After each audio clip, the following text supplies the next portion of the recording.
Hey everybody, Easy Mode here, and I'm coming with you with another video regarding what you should do when you finish the campaign.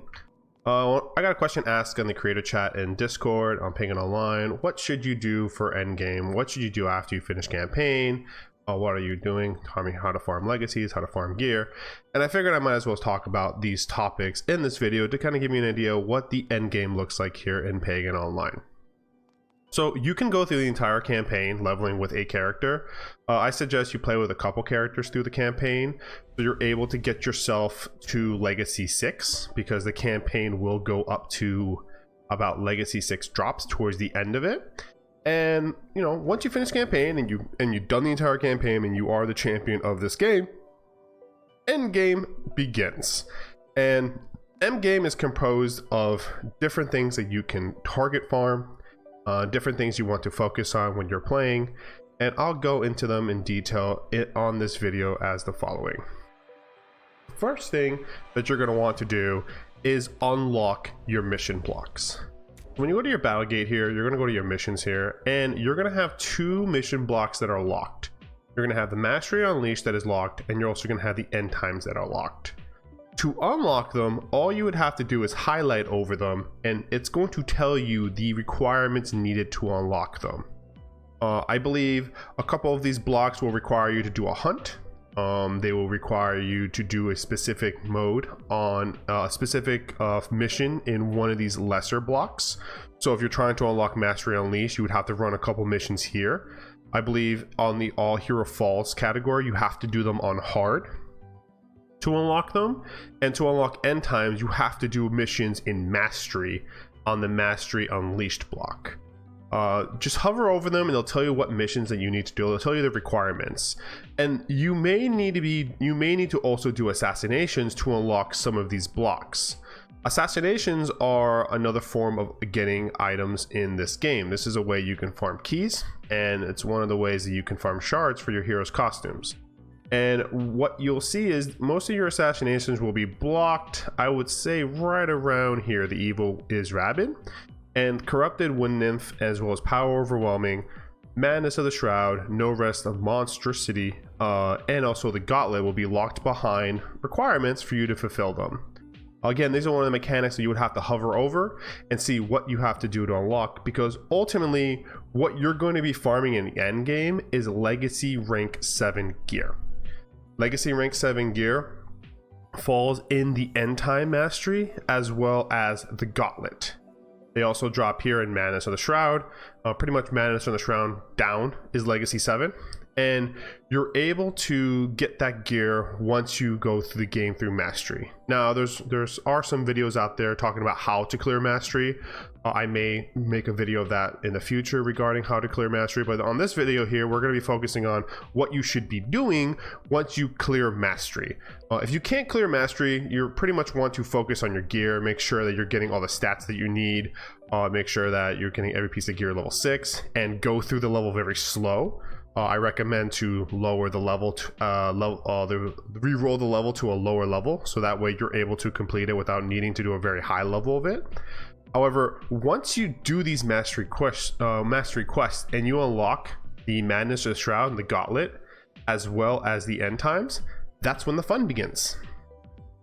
Because that's when you start farming Legacy 7 gear.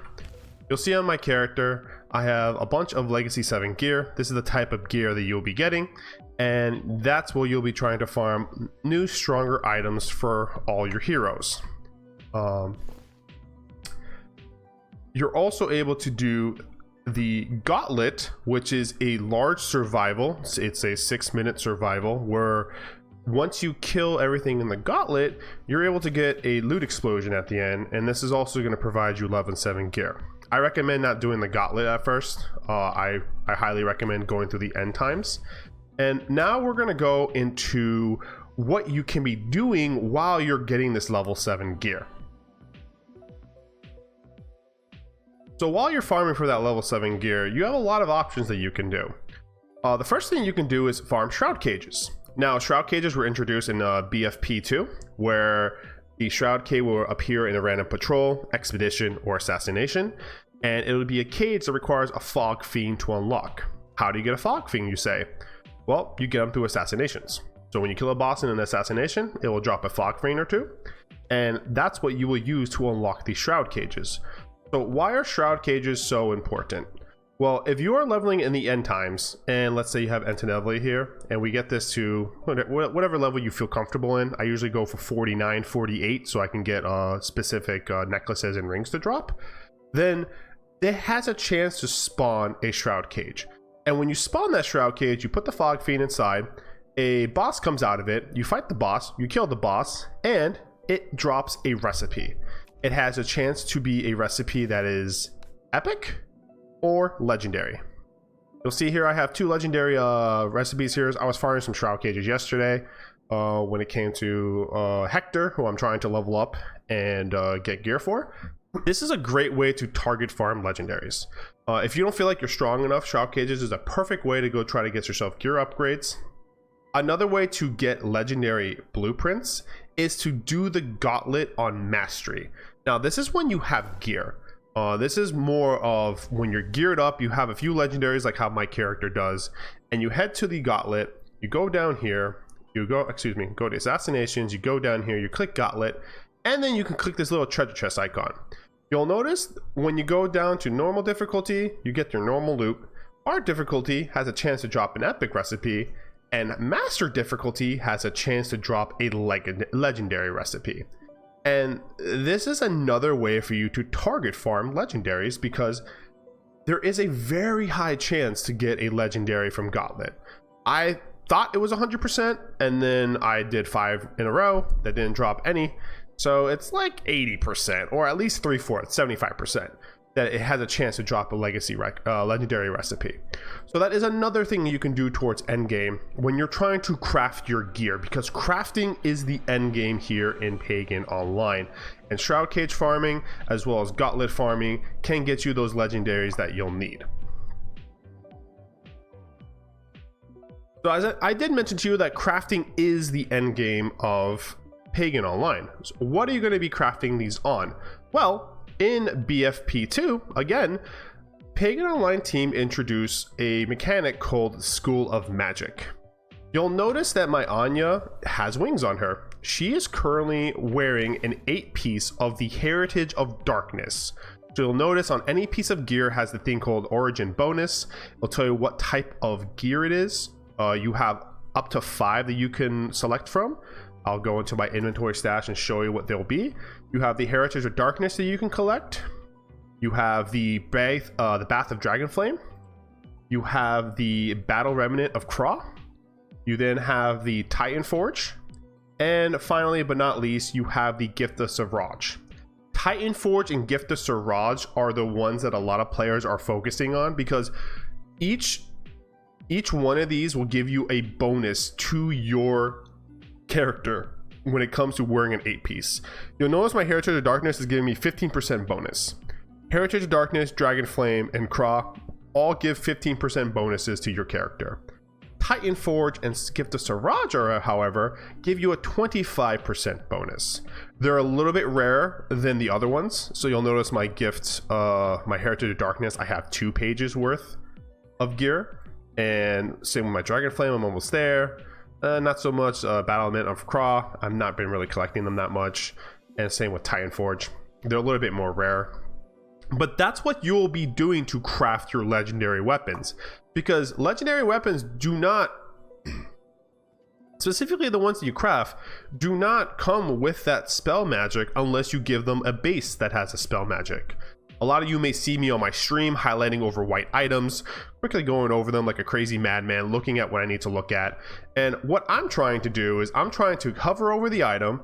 That's probably a bad example. I'm trying to hover over the item. I'm trying to see if there's a yellow star below the picture, which means that it's a flawless quality. And I'm trying to also see if there's a spell magic school associated with it. If I meet all those requirements, I pick it up, because that is something that I can craft on and create my characters to another level with their gear. And this is part of the system of Pagan Online they're trying to introduce the end game here, because it allows you to be really, really hyper focused, and also allows you to re-roll your gear if you do not like your stats. Any crafted gear you get, you can re-roll. as long as you have the required mats. So let's take my ring here. If I stick it inside, I'm allowed to reforge it, even though I created it myself with the based white item.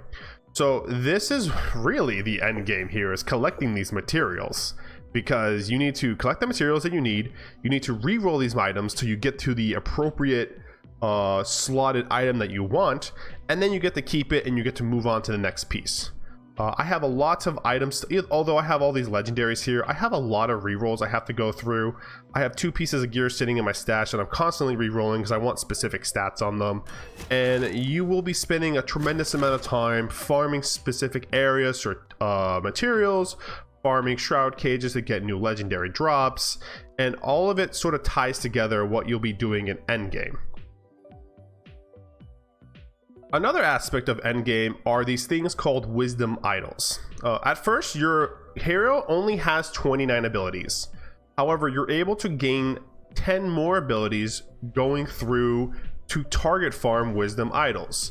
To get wisdom fragments, which turns into a wisdom stone, you have to pick up these threats. Think of these threats as dailies where you are clicking on them, you're doing them. At the end of the map, you're going to get yourself a little wisdom fragment stone, which will look like this. Let me pull it up here. Oh, I don't have any actually. Well, it's going to be a piece of what this little talisman of the wisdom is. It's going to be a piece of it. And you will then collect 5 of them to turn them into a talisman of wisdom. Once you've collected enough talisman of wisdoms, you're going to need about 10 because you use 1 talisman of wisdom per point. You then have to start targeting wisdom shrines or idols of wisdoms. Now you get idols of wisdoms going through expeditions. Expeditions are a type of map that allows you to explore the area. You can go to any one of the points as you want. As soon as you hit the final point, fight a boss. And in those expeditions, they have a higher probability of having a wisdom idol than patrols and the other type of missions out there. During these expeditions, they have a chance to spawn it, and once you do it, once you find the wisdom idol, you click onto it. It's like a defense. You defend against 6 waves. You fight a boss at the end, and then once everything dies, you are awarded an ability point, and then you can increase your hero even further. One great thing about farming wisdom's idols is that at the end of every expedition, you're able to get a chest that contains artifacts. Artifacts are what are used to create legendary weapons or legendary gear. These are the materials needed to re-roll these gears.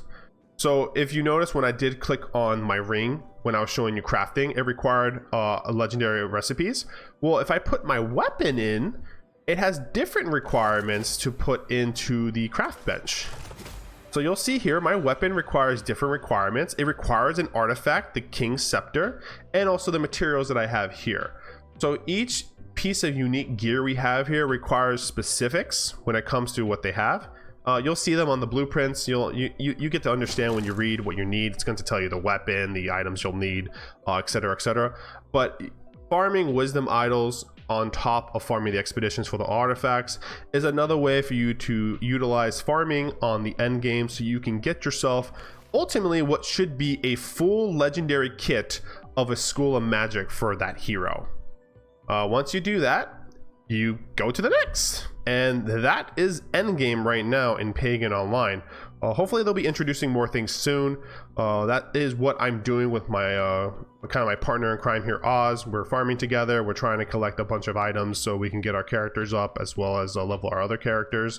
One great thing about item sharing in this game is that if you already have 10 out of 10 like I do with Anya, and you want to farm more idol stones or wisdom idols, so you'll notice I have 7 talismans of wisdoms. Just jump on another character, play with them, go through the level. You're still going to be able to be farming as you're trying to still gear up another character. So it's still super fun to be able to pick 1 or 2 characters, up to maybe 3 characters you like playing, so that way you can juggle between them as you're doing these things in endgame. And that is endgame from what my perspective is. One thing I do want to mention before I forget are hunts. Every time you're going to do something, do a hunt. It's free gold. It's free, what is this thing called? Sacred Offering. The Sacred Offering is utilized to upgrade your legendary weapon. The Sacred Offering, once you go to the Forge, the Battle Forge, which is an assassination, you kill the Forge Master, a big old blacksmith thing drops on the ground, you put your legendary weapon inside of it, and it gives you a fatal power. So you'll see my fatal attribute here is each enemy slain shortens ability cooldowns per 1 second. Really strong for Anya. And that's how you're able to re-roll Fable powers on weapons, so you can get the perfect Fable for your perfect weapon for your character. Anyways, I figured I might as well make this video because it was asked on Discord, what do I do now that I hit level 30? What do I do now that I do campaign? And not a lot of folks seem to have a direction when they do that. That's a direction I have taken. Please leave a comment down below, maybe what direction that you have done. As you all may know, I do stream. I repeat this in all my videos. I stream every weekday, 8:30 p.m. to 11:30 p.m. Eastern Standard Time. On weekends, pretty much an 8-hour stream. I can stream in the morning, I can stream in the afternoon. Just jump onto my Twitch to see my calendar when I will be going on the weekends. Those aren't as stable as my weekdays. And yeah, if you like the video, hit the like button, hit the subscribe button, comment below. If you want to hang out on my Twitch, I told you my times, and the Twitch link will be down below in my YouTube video. And I will see you guys on my stream or also in the Pantheon.